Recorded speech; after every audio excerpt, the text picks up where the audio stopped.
कल्पना कीजिए, एक व्यक्ति है जो एक समतल जमीन पर रखे पेड़ के तने को एक आरी से काट रहा है। अब सोचिए उसका ध्यान कहाँ होगा? क्या आरी के हैंडल पर या उसके आगे पीछे जाने की पूरी गति पर? शायद नहीं। उसका पूरा ध्यान, उसकी पूरी चेतना ठीक उस एक बिंदु पर होगी जहां आरी के दांत लकड़ी को छू रहे हैं। और ये जो साधारण सा दिखने वाला दृश्य है ना, यही ध्यान की एक बहुत ही गहरी और सटीक तकनीक का रहस्य खोलता है। तो आज हमारी चर्चा का विषय है वेनरेबल सारिपुत्र की सिखाई गई ध्यान की एक खास विधि। इसमें सांस पर ध्यान केंद्रित करने के लिए इसी पेड़ और आरी वाले दृष्टांत का उपयोग किया गया है। हमारे पास पाली के मूल पाठ और उस पर लिखे गए कुछ विस्तृत विश्लेषण है, और हमारा मकसद ये समझना है कि सांस देखने की यह विशेष तकनीक सिर्फ मन को शांत नहीं करती, बल्कि गहरे ज्ञान और यहाँ तक के मुक्ति की ओर कैसे ले जाती है। ये सुनने में बहुत बड़ा दावा लगता है, तो चलिए इस दृष्टांत की परतों को खोलते हैं और देखते हैं कि इसमें कितनी सच्चाई है।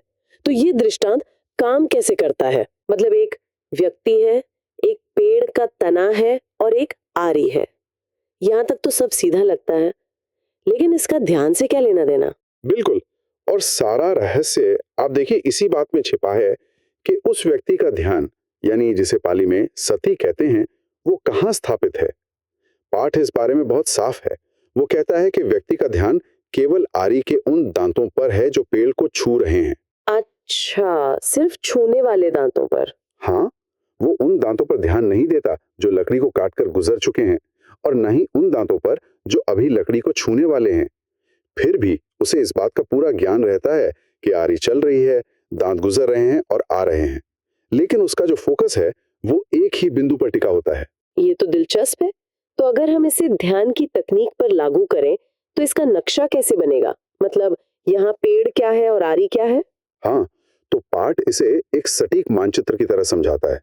जो पेड़ है यानी रुख, वो है ध्यान करने वाले का शरीर, और आरी यानी ककच हमारी भीतर आती और बाहर जाती सांसें हैं, जिन्हें पाली में अस्सास पस्सास कहते हैं। और आरी के दांत वो सांस के हर एक क्षण हैं जो गुजर रहे हैं। और सबसे जरूरी वो संपर्क का बिंदु, जहां आरी लकड़ी को छू रही है। वही वही इस तकनीक का दिल है। वो संपर्क बिंदु है हमारी नाक का सिरा, नासिकग, या कह सकते हैं ऊपरी होठ के ठीक ऊपर की जगह, मुख निमित्त। ये वो जगह है जहां सांस शरीर को पहली बार छूती है, और पेड़ काटने वाला व्यक्ति वो स्वयं ध्यान करने वाला है। एक मिनट, यहाँ एक बात मुझे थोड़ी अजीब लग रही है। अगर आरी सांस है और लकड़ी शरीर, तो क्या इसका मतलब ये है कि सांस शरीर को काट रही है? ये तो थोड़ा हिंसक सा नहीं लगता? हाँ हाँ, ये एक बहुत अच्छा सवाल है। नहीं, यहाँ काटने का मतलब विनाश बिल्कुल नहीं है। यहाँ काटने का मतलब है अज्ञान को काटना, मोह को काटना। हर बार जब आप ध्यान को उस एक बिंदु पर टिकाते हैं ना, तो आप उन मानसिक जंजीरों को काट रहे होते हैं जो हमें बांधती हैं। तो ये एक रचनात्मक क्रिया है, विनाशकारी नहीं। सांस को शरीर के अंदर तक, मतलब उसका पीछा नहीं करना है।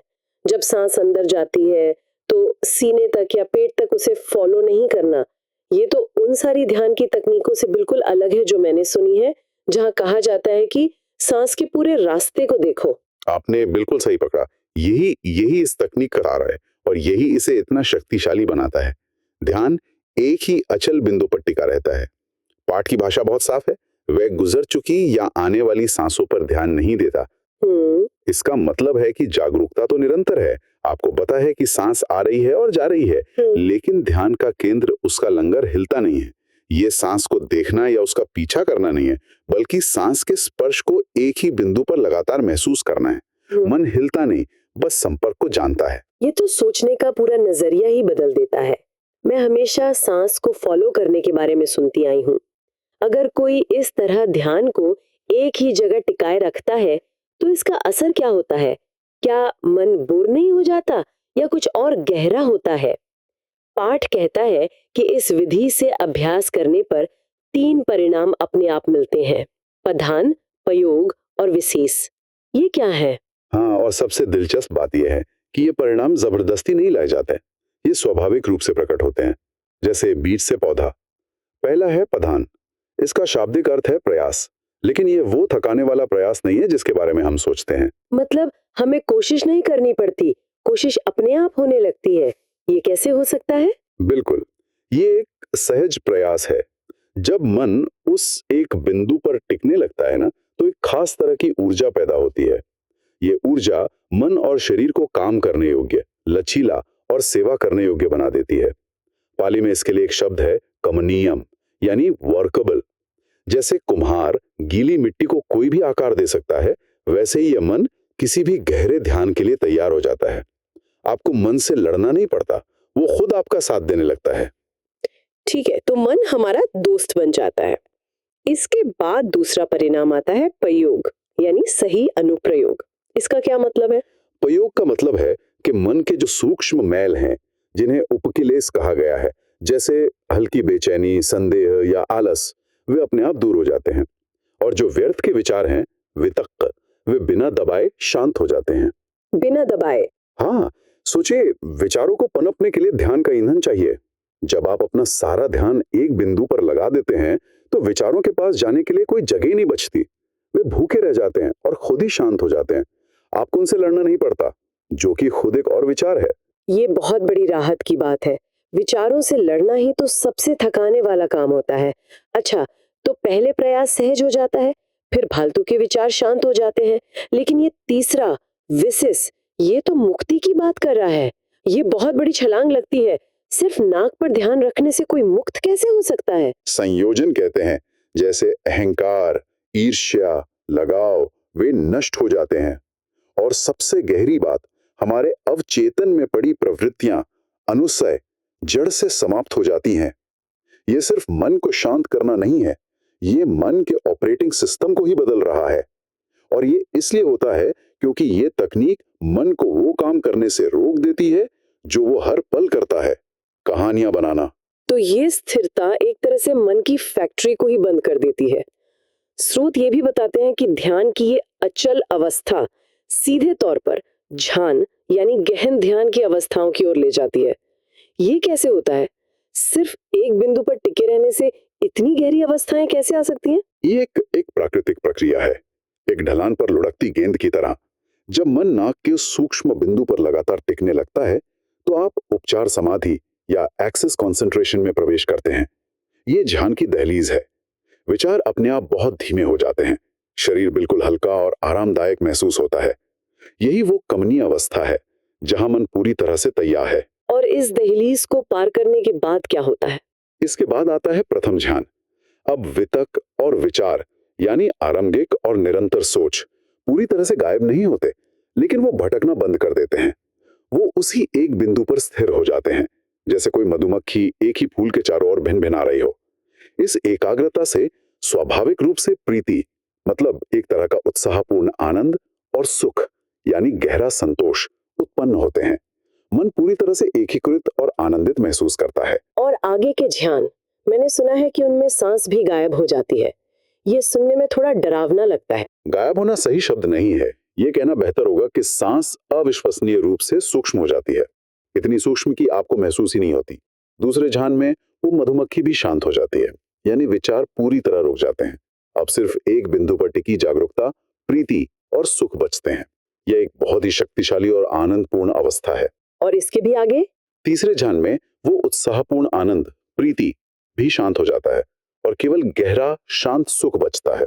और अंत में चौथे ध्यान में वो सुख भी उपेक्षा, यानी पूर्ण समता में बदल जाता है। अब मन में कोई हलचल नहीं है, ना सुख, ना दुख, ना विचार, केवल शुद्ध, चमकदार जागरूकता और पूर्ण शांति। इसी शांत, स्थिर और निर्मल अवस्था में मन इतना शक्तिशाली और तेज हो जाता है कि वो अज्ञान के सबसे गहरे बंधनों को भी देख और काट सकता है। यह एक स्वचालित प्रक्रिया है जो सिर्फ स्थिरता से पैदा होती है। वाह!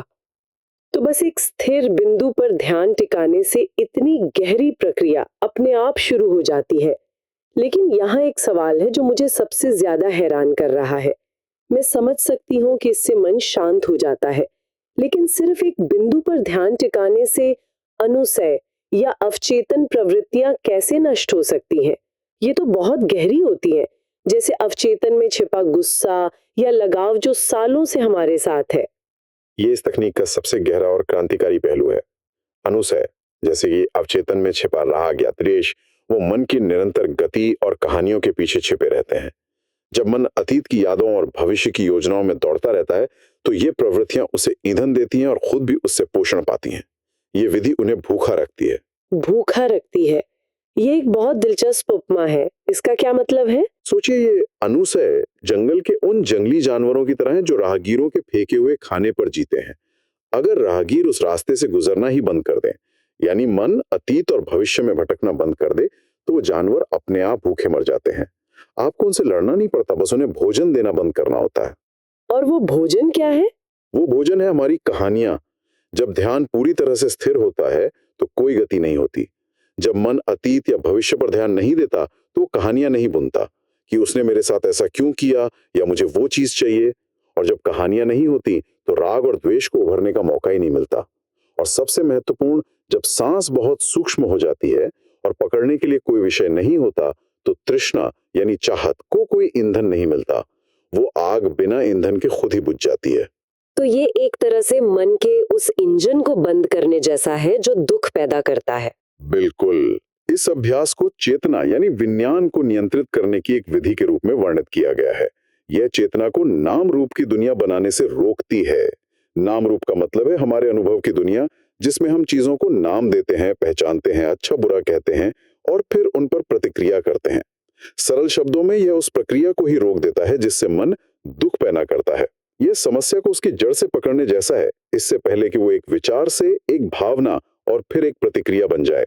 आप उस कहानीकार को रोक देते हैं जो आपके दिमाग में बैठकर लगातार दुनिया का निर्माण कर रहा है। जब दुनिया का निर्माण ही रुक जाता है तो इस दुनिया में रहने वाले राग, द्वेष और मोह जैसे अनुस्वय अपने आप मर जाते हैं। तो आज हमने देखा कि कैसे एक सरल निर्देश, सांस के स्पर्श को नाक के सिरे पर ठीक वैसे ही देखना जैसे कोई व्यक्ति आरी को लकड़ी को छूते हुए देखता है, वास्तव में एक बहुत गहरी तकनीक है।